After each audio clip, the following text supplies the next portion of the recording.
and that we'll see more of. And verse 11, and the king of the south shall be moved with choler, and shall come forth and fight with him, even with the king of the north. Now, the south and north here, don't get confused. South is Egypt, north is Syria. Some people will try to make these allusions go beyond that, and I'm not here to disparage it, but that would be an addition to and would have yet to be demonstrated. Now, these are clearly the contextual assumptions here are Egypt and Syria. But again, we're going to find these terms used idiomatically in broader terms later, and so maybe the geographic allusions also might be more broadly construed. Anyway, he shall set forth a great multitude, but the multitude shall be given into his hand. And when he hath taken away the multitude, his heart shall be lifted up, and he shall cast down many 10,000s, but he shall not be strengthened by it.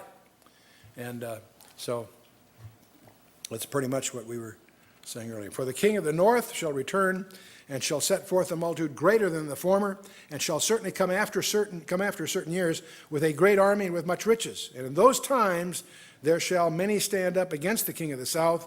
Also the robbers of thy people shall exalt themselves to establish a division, but they shall fall.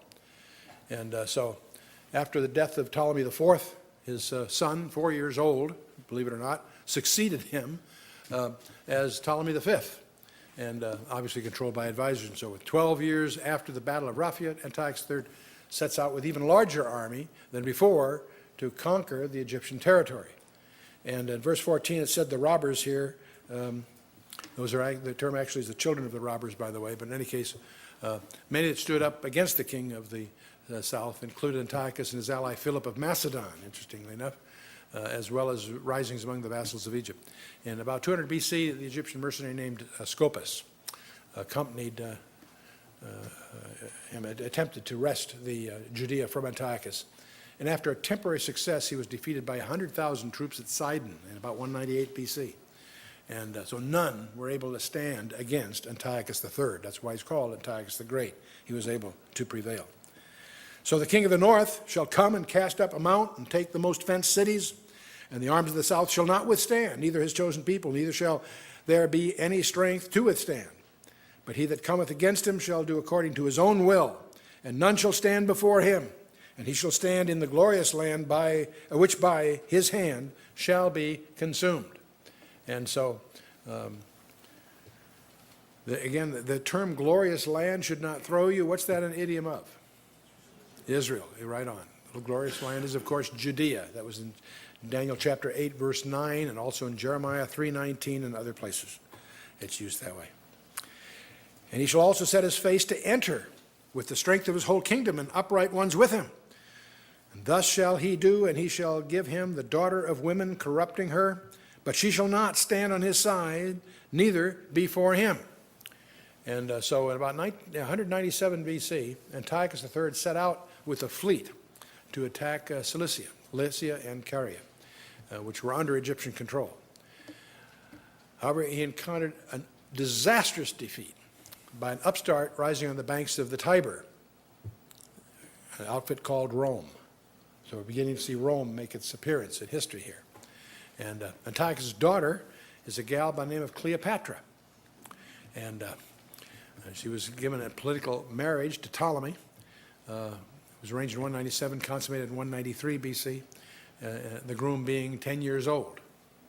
These are political maneuvers, obviously. But in any case, along with Syria, Phoenicia, and Judea as a dowry, and in the hopes that he could eventually then annex Egypt was the concept. He was disappointed, however, as she became the devoted wife instead and sided with Egypt and with her new ally, Rome. That was something he hadn't anticipated, and that backfired on him. Anyway, verse 18, and after this shall he turn his face into the isles, and shall take many. But a prince for his own behalf shall cause the reproach offered by him to cease. Without his own reproach he shall cause it to turn upon him. Then he shall turn his face toward the fort of his own land, but he shall stumble and fall and not be found. Well, it's about 190, so we're now down to about 196 BC. Antiochus turned toward the west in Greece and Asia Minor, what we would think of as Turkey, and he crossed the Hellespont to seize part of Thrace.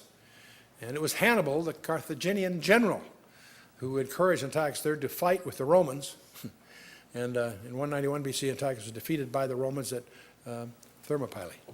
And so in 190 BC, his army of 80,000 suffered an ignominious defeat in a decisive battle near Smyrna, where the Roman commander, Scipio, was forced him to renounce all claims in Europe and in Asia.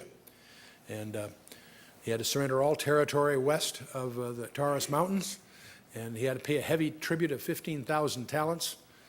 And by some reckoning, that's, at one time was about one of the commentaries, which is sort of an old commentary, estimated that'd be $30 million. In today's terms, it'd be, at least 10, maybe 50 times that size in modern terms.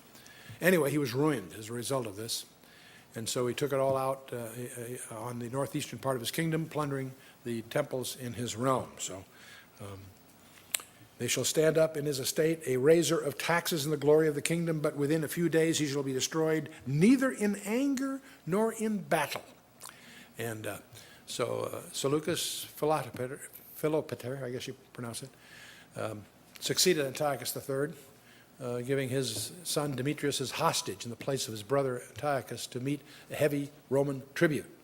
And so he oppressed Israel through taxation, and all this is in the book of 2 Maccabees, those who want to dig into it.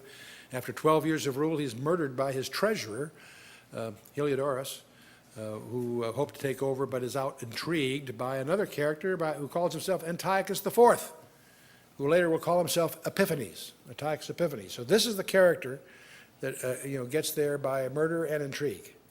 And so this is the one we're going to focus on, because an episode he creates is used as a milestone by none other than the Lord Jesus Christ.